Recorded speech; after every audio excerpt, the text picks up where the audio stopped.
ജിത്തു ജോസഫിന്റെ കിളിവർത്തി ലാസ്റ്റ് ഒരു നമ്മുടെ പെർഫോമൻസ് പറയാൻ തന്നെ ഇല്ല. ഓക്കെയാണ്, നമ്മൾ കുറെ കണ്ടത് തന്നെ കുറച്ച് വ്യത്യസ്തമായിട്ട് എടുത്തിട്ടുണ്ട്. ഒരുപാട് കണ്ടുള്ള തന്നെ, പക്ഷെ ക്ലൈമാക്സിൽ കുറച്ചൊരു കിളി പറക്കുന്ന സംഭവങ്ങളുണ്ട്. ഒരുപാടുണ്ട് ലാസ്റ്റ്, അത് സ്പോയിലറാണ് സംഭവം. പറഞ്ഞു കഴിഞ്ഞാൽ നമുക്ക് അതിൻ്റെ ഒരു കിട്ടില്ല. പക്ഷേ ഇടയിൽ കുറച്ച് വലിച്ചിട്ടുണ്ട്. ഫസ്റ്റ് ഹാഫ് കുറച്ച് വലിച്ചിട്ടുണ്ട്, സെക്കൻഡ് ഹാഫ് ഓക്കെ. പിന്നെ ലാസ്റ്റ് കുറച്ച് അവിടെ കിട്ടിക്കളഞ്ഞു. നമ്മുടെ ദൃശ്യം 3ക്ക് റെഡി ആയിരുന്നു. ജിത്തു ജോസഫിൻ്റെ ഒരുപാട് പൊസിഷൻ എല്ലാം ലഭിക്കുന്നുണ്ട്. ഓക്കെ, ജിത്തു ജോസഫിൻ്റെ മെയിൻ സിനിമകൾ പോലെ ഇഷ്ടമാണ്. അങ്ങനെയുണ്ട് രണ്ടുപേർക്കും.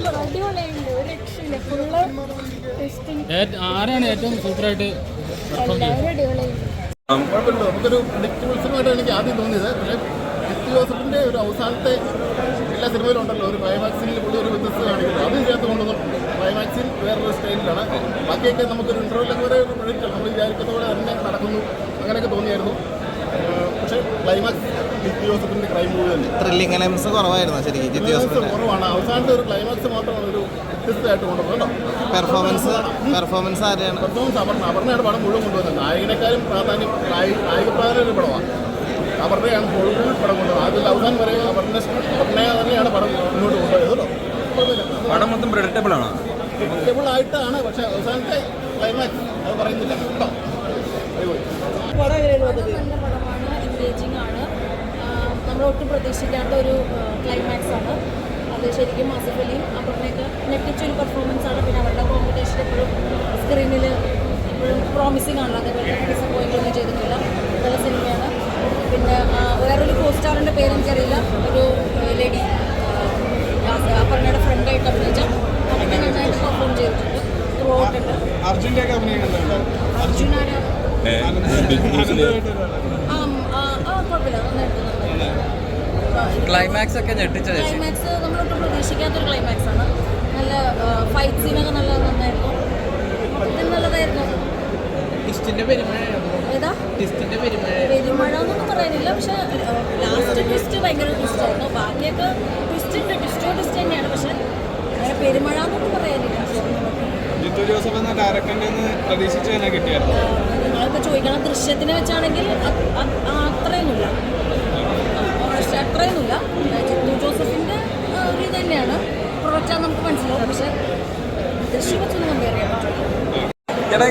നല്ല മൂവി, ഒരു ത്രില്ലർ മൂവിയാണ്. ക്ലാസിക്കിൻ്റെ എല്ലാ ഫിലിമിൽ നിന്നും വ്യത്യസ്തമായ ഒരു ക്യാരക്ടർ സെലക്ഷനും പെർഫോമൻസുമാണ്. ശരിക്കും ഈ മൂവി കഴിഞ്ഞു എന്ന് പറഞ്ഞിരിക്കുന്ന സ്ഥലത്തായിരുന്നു 10 minutes ക്ലൈമാക്സ്. ശരിക്കും എൻജോയ് ചെയ്യുമെന്ന് വെച്ചാൽ എല്ലാവരുടെയും ആ ഒരു ജഡ്ജ്മെൻറ്റ് മാറ്റി കിടക്കും. ജിത്തു ജോസഫ് എന്ന ഡയറക്ടറിൻ്റെ പ്രതീക്ഷിക്കുന്നതിന് നമുക്കത് കിട്ടിയിട്ടുണ്ടോ? ആ പ്രതീക്ഷ ഓൾവേസ് ദയർ. പക്ഷേ അതിൽ നിന്നും വളരെ വ്യത്യസ്തമായൊരു ട്രീറ്റ്മെൻറ്റാണ് ഈ ഫിലിമിൽ നമുക്ക്. സാധാരണ നമ്മൾ എക്സ്പെക്ട് ചെയ്യും എന്തെങ്കിലും നമ്മുടെ കയ്യിൽ പുള്ളിയുടേതായ ഒരു സിഗ്നേച്ചർ നമ്മൾ എക്സ്പെക്ട് ചെയ്യും. പക്ഷേ അതിലും മേലെ നല്ലൊരു ഒരു സംഭവം ഉണ്ട് ഫിലിമിൽ. എസ്പെഷ്യലി ആസിഫിൻ്റെ ആ ഒരു ക്യാരക്ടർ സെലക്ഷൻ, പെർഫോമൻസ് എല്ലാം അടിപൊളിയായിരുന്നു. അർജുൻ്റെ അഭിനയമൊക്കെ എങ്ങനെ ഉണ്ടായിരുന്നു? അർജുൻ ബിഗ് ബോസിലെ അർജുൻ ഉണ്ടായിരുന്നു. അർജുനും നന്നായിട്ടുണ്ട്. അതുപോലെ ഹക്കീമും നന്നായി ചെയ്തിട്ടുണ്ട്. എല്ലാവരും ഇൻ ടോട്ടൽ എല്ലാവരുടെയും ഒരു പെർഫോമൻസ്. ആസിഫ് അലി അപർണ കോമ്പോ ഒരു ഭാഗ്യ കോമ്പോ എന്നാണ് പറയുന്നത്. അത് നിലനിർത്തിയുണ്ട്. കൃഷ്ണനെ കണ്ടതിന് ശേഷം അത് വേറൊരു രീതിയിൽ അവരത് യൂട്ടിലൈസ് ചെയ്യുന്നത് നന്നായിട്ടുണ്ടായിരുന്നു. ഇനിയും വേറെ പടങ്ങളുണ്ടാവില്ല. അതായത് മസ്റ്റ് വാച്ച് തിയേറ്ററിൽ ഓഡിയൻസിനും വാട്സപ്പിലാണ്. ഫാമിലി ഓഡിയൻസിനാണെങ്കിലും യൂത്തിനാണെങ്കിലും എല്ലാവർക്കും വാച്ച് ചെയ്യാൻ പറ്റും.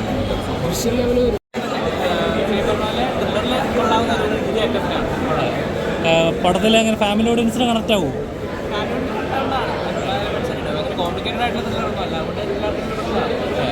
ഒരു ടിക്കറ്റ് എടുക്കുന്ന വർത്താണ്.